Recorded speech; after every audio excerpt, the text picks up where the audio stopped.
Lecture को शुरू करते हैं। तो फ्रेंड्स, सबसे पहले हम बात करते हैं खनिज संसाधन होता क्या है, ओके, और कहाँ से इन्हें प्राप्त किया जाता है। तो देखिए, बेसिकली खनिजों को पृथ्वी की चट्टानों से प्राप्त किया जाता है, मतलब पृथ्वी के भूगर्भ से इन्हें प्राप्त किया जाता है। यहाँ पर देखिए फ्रेंड्स, हमने चट्टानों मतलब रॉक्स की बात करी। तो आगे बढ़ें उससे पहले मैं आपको एक रॉक साइकिल के कॉन्सेप्ट को समझाता हूँ। यहाँ से देखिए क्वेश्चन एग्जाम में पूछ लेते हैं, ठीक है। तो हमको पहले रॉक साइकिल का कॉन्सेप्ट जो है वो समझना जरूरी होगा। तो देखिए, चट्टानें जो होती है बेसिकली 3 टाइप की चट्टानें होती है। पहली देखिए कौन सी, इग्नियस रॉक्स जिसे आग्नेय चट्टानें बोलते हैं। सेकंड देखिए सेडिमेंट्री रॉक्स जिसे अवसादी या फिर परतदार चट्टानें कहते हैं। और तीसरा देखिए मेटामॉर्फिक रॉक्स जिन्हें कायांतरित या फिर रूपांतरित चट्टानें कहा जाता है। तो 3 चट्टानें होती है। तो देखिए, पृथ्वी पर ज्वालामुखी विस्फोट से निकला लावा जब समय के साथ ठंडा हुआ तो उससे किसका निर्माण हुआ, आग्नेय चट्टानों का निर्माण हुआ। ओके, फिर इन आग्नेय चट्टानों का हवा, नदियों और सागरों द्वारा सॉइल इरोजन हुआ, मृदा अपरदन हुआ, और उसके फलस्वरूप अवसादी चट्टानों का निर्माण हुआ। अब हमने एक टर्म यहाँ पर यूज करी, सॉइल इरोजन, जिसे हम बोलते हैं मृदा अपरदन। तो ये क्या होता है हम इसको समझ लेते हैं। बहुत ही सिंपल है। जब मिट्टी हवा या पानी के कारण एक स्थान से दूसरे स्थान पर चली जाती है तो उसे मृदा अपरदन या फिर मिट्टी का कटाव कहते हैं। तो उसके फलस्वरूप देखिए अवसादी चट्टानों का निर्माण हुआ। चूंकि अवसादी चट्टानें जो है ये परतों के रूप में पाई जाती हैं, इसलिए इसे परतदार चट्टानें भी कहते हैं। किसे कहते हैं, अवसादी चट्टानों को ही परतदार चट्टानें कहते हैं।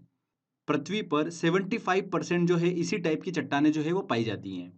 अवसादी चट्टानों में सबसे अधिक जीवाश्म जो होता है वो पाया जाता है, जैसे कि कोयला, खनिज तेल, ठीक है, क्रूड ऑयल, प्राकृतिक गैस, नेचुरल गैस, स्लेट, संगमरमर। ये सभी जो होते हैं जीवाश्म, ये अवसादी चट्टानों में ही पाए जाते हैं, मतलब परतदार चट्टानों में ही पाए जाते हैं। आगे चलकर देखिए, आग्नेय और अवसादी चट्टानों के हाई प्रेशर और हाई टेम्परेचर के कारण ही रूपांतरित चट्टानों मतलब कायांतरित चट्टानों का निर्माण हुआ। ठीक है, अत्यधिक ताप होने के कारण ये चट्टानें जो है मेल्ट होकर मेग्मा में परिवर्तित हो गई। और ये मेग्मा ज्वालामुखी विस्फोट के दौरान जब पृथ्वी से बाहर आता है तो उसे क्या कहा जाता है, लावा कहा जाता है। तो ये साइकिल आपको देखिए पता होना चाहिए, क्योंकि कुछ इंपॉर्टेंट क्वेश्चन जो है यहाँ से बन जाते हैं, एग्जाम में पूछे भी गए हैं। किस तरह के क्वेश्चन बन जाते हैं वो हम आगे डिस्कस करते हैं। तो देखिए, हमने बात करी थी कि खनिज जो होते हैं वो पृथ्वी के भूगर्भ मतलब चट्टानों से प्राप्त किए जाते हैं। आगे देखिए, खनिजों का निर्माण जो होता है वो नेचुरल प्रोसेस के द्वारा होता है। इसमें मनुष्यों का कुछ भी इंटरफेरेंस नहीं होता है। खनिज जो होते हैं, मिनरल जो होते हैं, बेसिकली 2 टाइप के होते हैं। एक होता है नॉन मेटलिक और होता है मेटलिक, मतलब अधातु खनिज और धातु खनिज। अब नॉन मेटलिक मिनरल्स क्या क्या होते हैं, जैसे कि कोयला, हीरा, जिप्सम, ये सब नॉन मेटलिक मिनरल्स होते हैं। ओके, मेटलिक मिनरल्स कौन कौन से होते हैं, जैसे कि लोहा, तांबा, सोना, ये सब मेटलिक मिनरल्स होते हैं। चलिए, सभी इंपॉर्टेंट मिनरल्स जो हैं उनके प्रोडक्शन और रिजर्व के डेटा को हम डिस्कस करते हैं। लगभग 9 मिनरल्स का डेटा जो है अच्छे से डिटेल में हम डिस्कस करेंगे। इसके अलावा भी कुछ इंपॉर्टेंट पॉइंट जो है लास्ट में हम डिस्कस करेंगे। सबसे पहले देखिए, जिस मिनरल की हम बात कर रहे हैं वो कौन सा है, कोयला।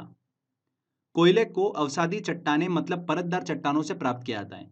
तो एग्जाम में ऐसा क्वेश्चन पूछ लेते हैं कि कोयले को किस तरीके की चट्टानों से प्राप्त किया जाता है। तो इसलिए मैंने आपको रॉक साइकिल का कॉन्सेप्ट जो है वो बताया है। तो ध्यान रखिएगा, कोयले को अवसादी चट्टानों से प्राप्त किया जाता है।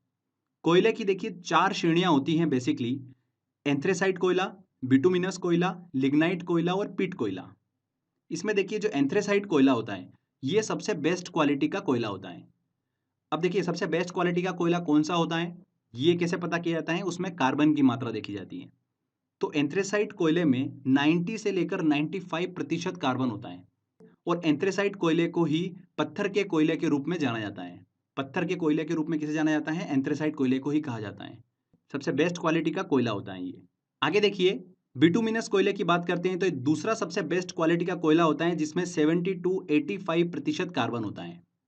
लिग्नाइट कोयले की बात करते हैं तो इसे भूरा कोयला कहा जाता है, इसमें 45% जो होता है वो कार्बन होता है। और पीट कोयला जो होता है ये सबसे कम क्वालिटी का कोयला होता है। ठीक है,